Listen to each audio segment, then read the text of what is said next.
नमस्कार दोस्तों, आज हम देश की सबसे बड़ी प्रॉब्लम अनएम्प्लॉयमेंट के बारे में चर्चा करेंगे और जानेंगे कि एक मिडिल क्लास लड़के या लड़कियों के लिए जॉब का मिलना कितना कठिन है। लेकिन ज्यादातर जॉब्स के नाम पर स्कैम भी होते हैं, इसलिए आपको सोच समझकर अप्लाई करना है। तो इस तरह के एड्स पर आपको ध्यान नहीं देना है, क्योंकि इस तरह के आसान कामों के लिए कोई पैसा नहीं देता है। ये वो बातें हैं जो व्यक्ति बार बार इंटरव्यू में रिजेक्ट होने के बाद सीखता है, इसलिए इन बातों को ध्यान रखना बहुत ही जरूरी है।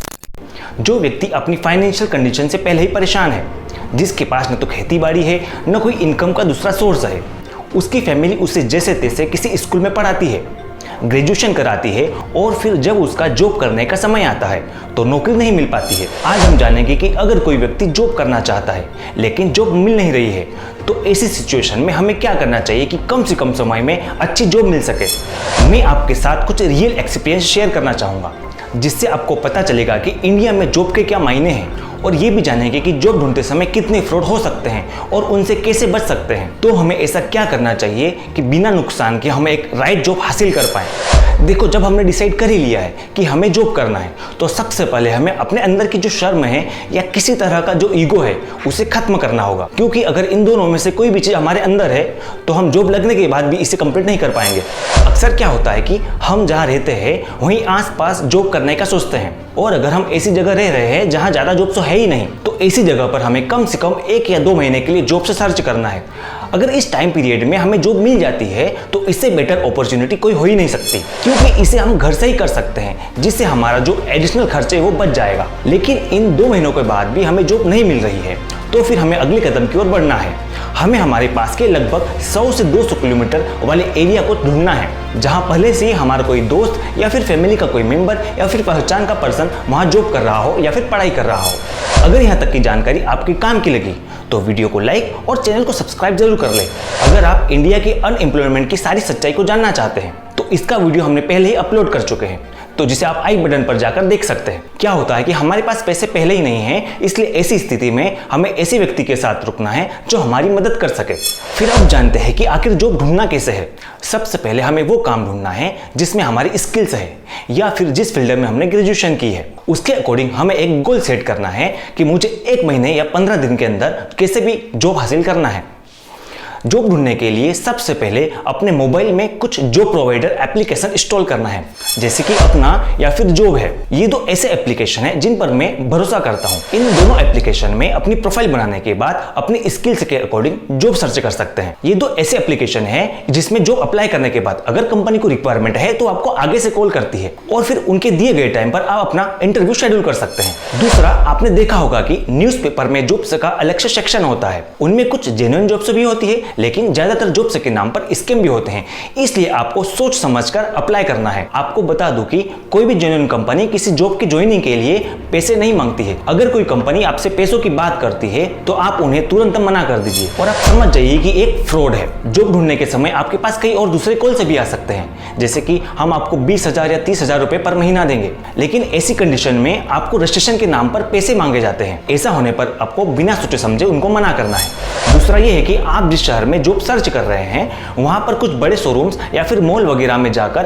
पूछताछ कर सकते हैं। या तो आपको वहां पर जॉब मिल जाएगी या फिर वहां से कुछ इंफॉर्मेशन मिल जाएगी जिसके जरिए आप जॉब ढूंढ सकते हैं। इस तरह धीरे धीरे आपको कॉन्टेक्ट बढ़ाना है। कुछ लोग जो पहले से ही जॉब कर रहे हैं, जैसे कि अपना कोई दोस्त या फिर दोस्तों का दोस्त, उन्हें भी जाकर पूछताछ करना चाहिए, जॉब के सिलसिले में बात करना चाहिए। ऐसा करने से आपके जॉब मिलने के चांसेस और बढ़ जाएंगे। अक्सर आपने जॉब कंसल्टेंसी का नाम तो सुना ही होगा, जो पैसे के बदले जॉब से दिलाती है। ये जो जॉब कंसल्टेंसी होती है ये 1 महीने के रजिस्ट्रेशन के नाम पर पैसे मांगती है और 1-2 जगह इंटरव्यू के लिए भेज देते हैं।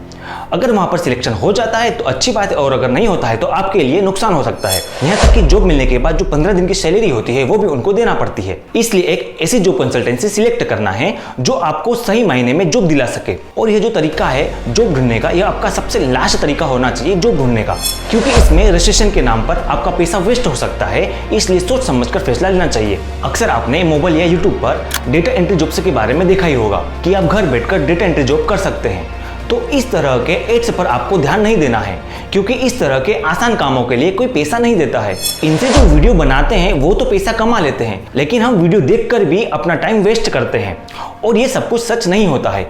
इसलिए जो जॉब करने के सही तरीके हैं उन पर ध्यान देना चाहिए। हमने जो तरीके अभी डिस्कस किए उनको यूज करके आप कम से कम समय में जॉब हासिल कर सकते हैं। ये सब होने के बाद आपको इंटरव्यू के लिए कॉल से भी आएंगे, जिसके लिए आपको एक प्रोफेशनल रिज्यूमे की जरूरत होगी, जिसे आप खुद अपने मोबाइल से डिजाइन कर सकते हैं। बस आपको गूगल पर जाना है, वहां पर कैनवा सर्च करना है और रिज्यूमे का ऑप्शन चूज करना है।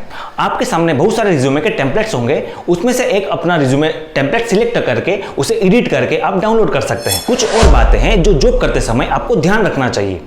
बहुत बार ऐसा भी होगा कि जॉब के लिए इंटरव्यू भी होंगे, लेकिन वहां पर आपका सिलेक्शन नहीं होगा, जिसके लिए आपको पहले से ही प्रिपेयर होना पड़ेगा। जैसे कि इंटरव्यू के टाइम पर जिस फील्ड या कंपनी के लिए आप इंटरव्यू दे रहे हैं उसके बारे में अच्छा खासा नॉलेज होना जरूरी है, ताकि आप इंटरव्यू में कॉन्फिडेंट होकर बता सकें। आपको कम से कम अपना जो सेल्फ इंट्रो है उसे इंग्लिश में प्रिपेयर करना है, क्योंकि किसी भी इंटरव्यू में सेल्फ इंट्रो सबसे पहला क्वेश्चन होता है।